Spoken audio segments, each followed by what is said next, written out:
որ բավականին նորմալ է լուսաբանվում, նորմալ։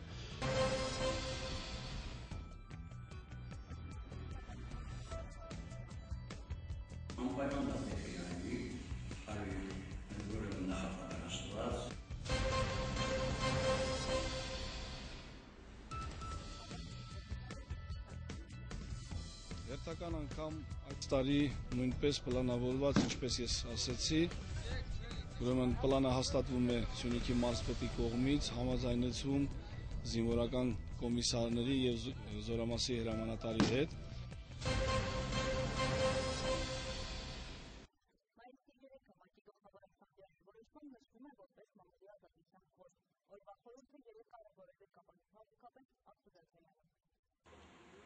Մամուլի ազատության միջազգային օրը Հայաստանում նշվում է սկսած 1994 թվականից։ Օրվա կապակցությամբ Կապանի քաղաքապետարանի նիստերի դահլիճում քաղաքապետ Արտուր Աթայանը հանդիպեց տեղական լրատվամիջոցների լրագրողական եւ օպերատորատեխնիկական կազմի հետ։ Շնորհավորելով Մամուլի ազատության միջազգային օրվա կապակցությամբ քաղաքապետ Արտուր Աթայանը նշեց, որ կողմնակից է անաչառ եւ անկողմնակալ լրատվությանը եւ գնահատեց տեղական լրատվամիջոցների աշխատանքը։ Գտնում եմ, որ բավականին նորմալ է լուսաբանվում, նորմալ եւ լավ երևույթները եւ այդ երևույթները եւ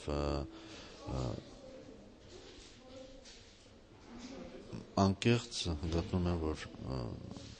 նորմալ։ Ես իրականում ասենք չեմ ասում, թե շատ լավ, բայց լավ։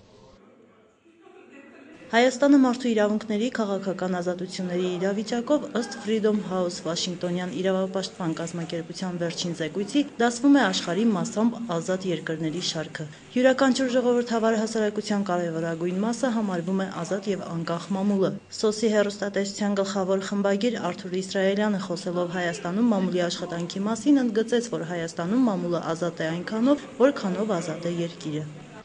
Երևի թե ճիշտ կլինի, որ ասենք մամուլը ազատ է այնքանով, որքանով ազատ է երկիրը։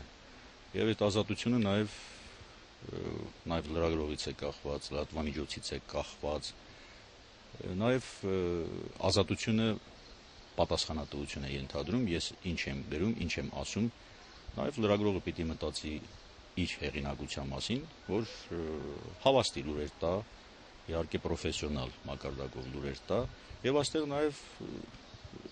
թվում է թե առաջին հայացքից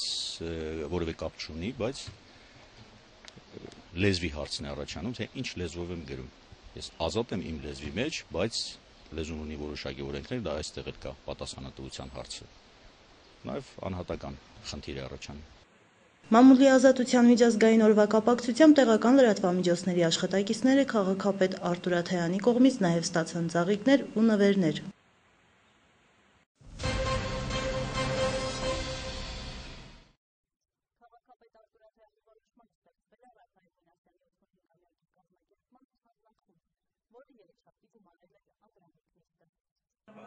Մի քանի օր է ինչ Կապանի Խոստուփ հեռուստաընկերությունը սկսել է հաղորդաշար նվիրված անվանի քաղաքական գործիչ Ղափանի շրջկոմի առաջին քարտուղար Ռաֆայել Մինասյանին։ Առիթը մեծ կապանցու 85-ամյա Հոբելյանն է, որն այս տարի կտոնվի առանձնահատուկ շուկով ու հանդիսությամբ։ Այդ կապակցությամբ երեքշաբթի հանդիպում էր կազմակերպել նաև Կապանի քաղաքապետ Արտուր Աթայանը։ Հրավիրվել էին մարդիկ, ովքեր պատիվ են ունեցել աշխատելու Ռաֆայել Մինասյանի ղեկավարությամբ, շփվել են նրա հետ ու տեղյակ են նրա ծավալած գործունեության մանրամասներին։ Համատեղ կազմեցին միջոցառումների ծրագիր եւ քննարկեցին որոշ կազմակերպական խնդիրներ։ Քաղաքապետարանը որոշում կայացրեց այդ մեծ մարտում մեծարելու գործընթաց սկսել եւ հիմնական նպատակը սա է, որ գերիշն Ռաֆայել Մինասյանի ողջ գործունեությունը կապված Կապանի հետ, որովհետեւ ես անձամբ իմ կարծիքը սա է, որ ոչ մեկը այդ խնդրի կարողացել անիվել քաղաքական ինչքան արել է Ռաֆայել Արտուր։ Սա հանձնախմբի առաջին ընդլայնված գրքի վերածել։ Ես անձնախումբը պիտի բոլոր դեպքերը հավաքի եւ տարվա վերջում արդեն գրքի տեսքով պիտի ունենանք մի փոքրիկ թե կենսագրական թե իր գործունեությունը ամփոփող մեկ գիրք նվիրված Ռաֆայել Արտուր։ Սա հանձնախմբի հիմնական ազգարությունն է, այս ամբողջ process-ը վերածել գրքի։ Ու նաեւ կազմակերպել գիտաժողով, որը պիտի քաղաքական բարձր մակարդակով եւ այսօր վարդիստը հիմնականում այդ գիտաժողովն է նվիրված։ Մենք ինչպես այն անցկացնենք, երբ անցկացնենք, ինչ նյութերի մասին պիտի խոսվի, այս խորհրդակցությունը վերաբերում է դրան։ Դրա համար ես խնդրել եմ, որ աղաքի այնպիսի մարդկանց, ովքեր անձամբ ճանաչել են Ռաֆայել Արամյանիչին, ես անձամբ չեմ ճանաչել ուղղակի, բայց գտնում եմ, որ դա միայն լիսի կապանց է, որոնց պիտի հպարտանանք։ Ռաֆայել Մինասյանի ծննդյան օրը հիշարժան դարձնելու համար Խուստուփ հեռուստաընկերության տնօրեն եւ գլխավոր խմբագիր Սասուն Մանուկյանն առաջարկեց քաղաքում տեղադրել Ռաֆայել Մինասյանի կիսանդրին։ Որպես առաջարկություն կարծում եմ ճիշտ կլինի նաեւ կիսանդրին տեղադրումը կենտրոնական մասերից մեկում,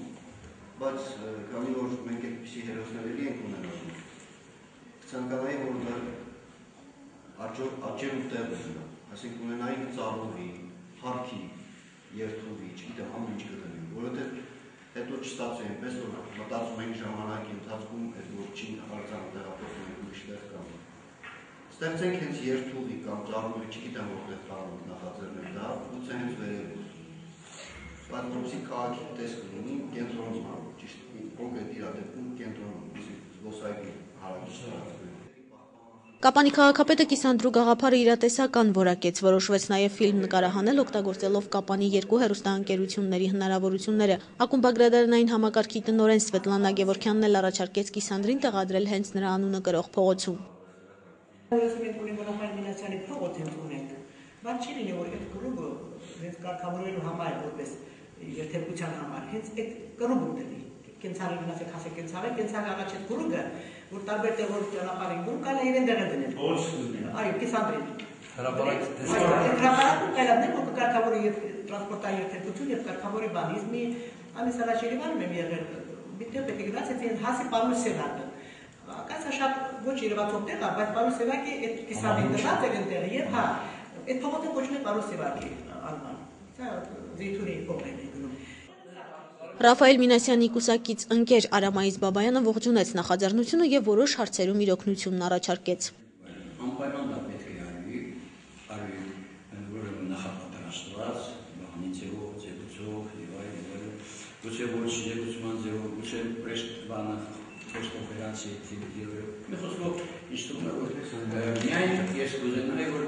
չտապել, որ ժամանակը քիչ է, 15 որքան գիտեմ, գուցե միջոցառումների մասը հատկապես ընդհանուր միջոցառումները փոխեք նայելով։ Հանձնաժողովի առաջին ընդլայնված նիստն ավարտված համարելով որոշվեց, որ հաջորդ հանդիպումը կկայանա մայիսի 10-ին, բայց արդեն պատրաստի ծրագրով ու հստակ որոշումներով։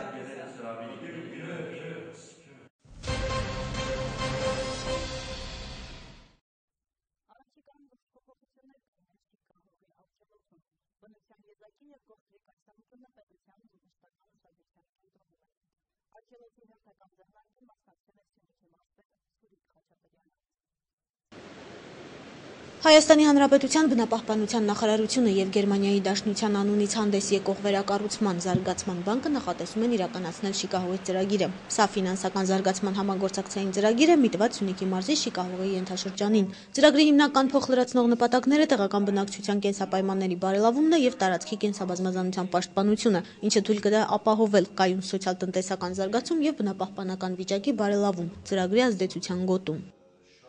Որպեսզի հաջող իրականացվի ծրագիրը պետք է սահմանել ծրագրի ազդեցության գոտին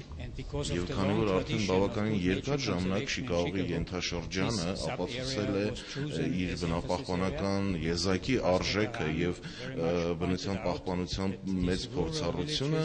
այս ենթաշրջանը ընտրվել է որպես Շիկահողի ծրագրի ազդեցության գոտի։ Մարզպետարանը շատ լուրջ եւ մեծ շեշտադրում է իրականացրել այն փաստի վրա, որ Կապանը հանդիսանում է բոլոր առումներով, ֆունկցիոնալ առումներով կենտրոն նաև այս ենթաշրջանի գյուղական համայնքների համար եւ իր դերը ունի անպայման, որը պետք է ունենա ծրագրի մեջ եւ Կապան քաղաքը չպետք է առանձնացվի ծրագրի իրականացման տեսանկյունից այդ գյուղական համայնքներից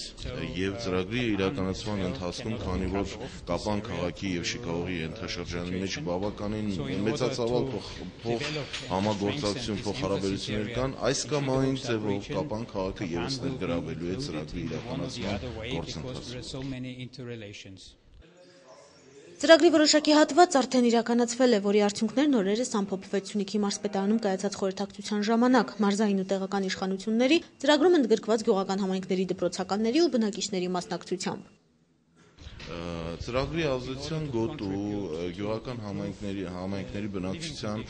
կենսապայմանների բարելավման նպատակով ծրագիրը կունենա բաղադրիչ, որը միտված կլինի նրանց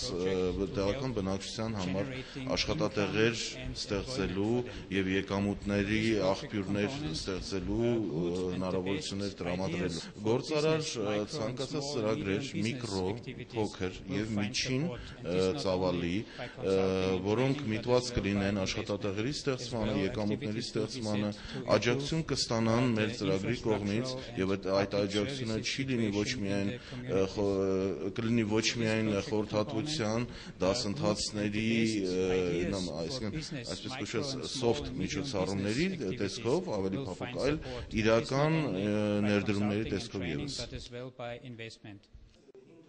Հանդիպման ավարտից հետո Սյունիքի մարզպետարանի նիստերի դահլիճում ծրագրի բաղադրիչ հանդիսացող մրցույթ մրցանակ միջոցառման շրջանակներում տեղի ունեցավ «Իմ երազանքների գյուղը» թեմայով նկարչական լավագույն աշխատանքների ցուցահանդես եւ հեղինակների պարգեւատրման հանդիսավոր արարողություն։ Մրցույթին, որն անցկացվել է այս տարվա փետրվարին Կապանի տարածաշրջանի Ճակատել, Շիկահող, Սրաշեն, Ծավ եւ Ներքին Հանդ գյուղերի դպրոցներում մասնակցել է 110 երեխա, որոնցից 13-ի աշխատանքները ճանաչվել են լավագույնը եւ ծրագրի ղեկավարության կողմից արժանացել թանկարժեք նվերների, բջջային հեռախոսների եւ ուսապարկերի։ Իսկ արդեն հաջորդ օրը ծրագրի պատասխանատուները հանդիպել են Սյունիքի մարզպետ Սուրիկ Խաչատրյանին։ Ծրագրի ընդհանուր արժեքը 4 միլիոն եվրո է, տևողությունը 5 տարի, իսկ ավարտին տարածաշրջանում կունենանք բնության հետ ներդաշնակ ապրող բարեկեցիկ բնակչություն։ Գերմանիայի Դաշնությունը ներկայացնող KfW բանկը արդեն իսկ հատկացրել է, չասենք պաշտոնապես, բայց համենայն դեպս բավականին բարձր մակարդակով խոստում է հնչել է 4 միլիոն եվրո ընդհանուր գումարի, որը նախատեսվում է ամբողջ ծրագրի համար, ներառյալ նաև այս նախապատրաստական փուլը։ 4 միլիոն եվրոյի ծրագիրը հաստատված, բայց նաև կա հույս, որ այդ ծրագիրը կարող է կրկնապատկվի։ Չեմ ուզում միանախապես դրա մասին խոսենք, բայց այսօր արդեն 4 միլիոն ծրագիրը հաստատված է, այդ ուրեմն պայմանագիրը ստորագրված է նաև մեր կողմից եւ ծրագիրը արդեն գնում է առաջ։ Եվ մենք թվում է 1-2 ամիս մեր աշխարհում կտեսնենք այդ ծրագիրը արդեն իրականացման փուլում։ Տարածաշրջանը եւ գյուղերին եւ Կապան քաղաքին։ Ուրեմն սա Կապանից մինչեւ Ծավ առաջ հիմնական խնդիրը մեր Շիկահողի արգելոցին է վերաբերում եւ այդ տարածաշրջանում ապրող յուղական համայնքների բնակիչների կենսամակարդակի բարձրացմանը եւ նաեւ վերամշակման փոքր օբյեկտների նոր արտադրամասեր բացման նպաստելու եւ համոզված եմ, որ ծրագիրը բավականին լուրջ խնդիր է լուծելու այս տարածաշրջանում, բայց պետք է փորձենք անել ամեն ինչ, որ այդ ծրագիրը կրկնապատկենք։ Շիկահողի ծրագրի իրականացման առաջարկվող 5 տարիների ընթացքում Շիկահողի ենթաշրջանը անհրաժեշտ աջակցություն կստանա ՅՈՒՆԵՍԿՕ-ի չափորոշիչներով մարդը եւ կենսոլորտը ծրագրի շրջանակներում միջազգային ճանաչում ստանալու համար, որպես եզակի բնական արժեքներ պարունակող տարածք։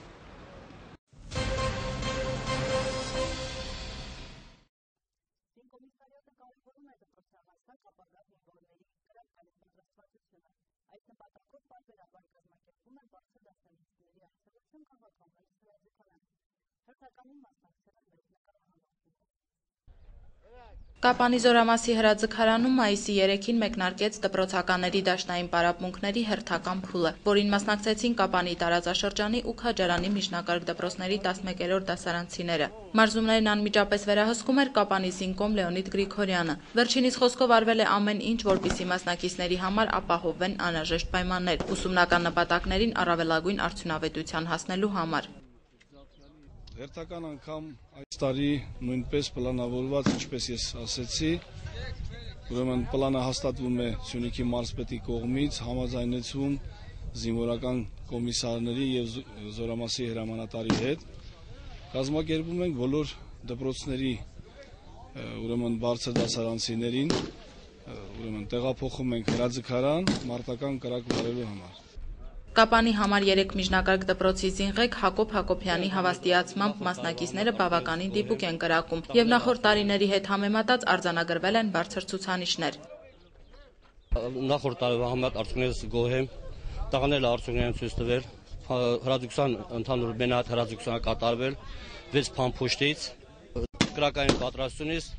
ուսումնական տարվա կտրվածքով տղաները դպրոցի հրաձգարներ անցեկացում հրաձգություն օդամղի չերացանից, բացի չվերաբերում է մարտական փամփուշտներ ավտոմատ զենքից, հիմնական դա կազմակերպում է զինկոմիսարիատի աշխատակիցների հետ միասին տվյալ Էնզորամասի հրաձգարանը։ Աշակերտների համար սա լավ առիթ էր դպրոցում ստացած գիտելիքները գործնականում օգտագործելու եւ կատարելագործելու համար։ Ցիցինքն է ստացվել, որ կրակեմ։ Զգացողությունները շատ լավ են, առաջի անգամ է ճիշտ ասած կրակում։ Շատ հաճելի էր։ Ոնց ուզում եմ գնամ ծառայեմ։ Լավ է զգացողություն, ամեն ինչ լավ է։ Մեզ բացատրեցին այնտեղ ինչպես պետք է պահենք կրակենք։ Առաջինի համար լավ էր, նորմալ։ Շատ լավ դաշտային պարապմունքներ էր, բոլորս մասնակցել եք մեր դպրոցից ու 5 փամփուշտ ենք կրակել, որից մեկը նշանակետին ա կպել ու բացի էս էլ հենց էլի միջոցառումներ եղել ա գնացել եք Զորամաս, հենց իմացակ ամեն ինչ։ Հուսանք, որ նմանատիպ հավաքներից հետո մասնակիցները բավական լիցքեր կհավաքեն եւ կամրապնդեն տեսական ու գործնական գիտելիքները միաժամանակ։